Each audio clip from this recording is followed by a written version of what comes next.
ವಾಂಗಿ ಬಾತಲ್ ಬದ್ನೆಕಾಯಿ ನಮ್ಮ ಅಣ್ಣ ಕೊಟ್ಟವ್ರು 100 ರೂಪಾಯಿ. 100 ರೂಪಾಯಿ ಕಾಸು ಅಣ್ಣ. ನಿಮ್ಮ ಹೆಸರು? ಅನಿಲ್ ಅಂತ. ನಮ್ಮ ಅನಿಲ್ ಅಣ್ಣ ಬಾಸು ಕೊಟ್ಟವ್ರೆ 100. ನಮ್ಮಣ್ಣ ಜೋರು. ಗಣೇಶನ್ಗೆ ಪೆಂಡಾಲು, ಪ್ರಸಾದಕ್ಕೆ ಪೊಂಗಲ್ಲು, ನಮ್ಮ ಅಣ್ಣನಿಗೆ ಮಾಡಿದ್ರೆ ಕಿಂಡಲ್ಲು, ಗೊಮ ಡಮಾಲ್ ಡಿಮೀಲು.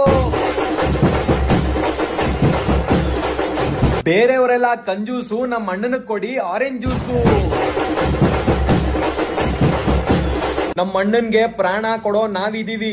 ರಾತ್ರಿ 1 ಗಂಟೆ ಅಲ್ಲ 2 ಗಂಟೆ ಆದ್ರೂ ಆರ್ಮಿಗಳ ತರ ಓಡಾಡ್ಕೊಂಡಿರ್ತೀವಿ. ನಮ್ಮ ಅಣ್ಣನ್ ತಂಟೆಗೆ ಯಾರಾದ್ರೂ ಬಂದ್ರೆ ಕೊಡ್ತಾ ಇರೋದೇ ಶಾಟು, ಅಮುಕುಡುಮುಕು.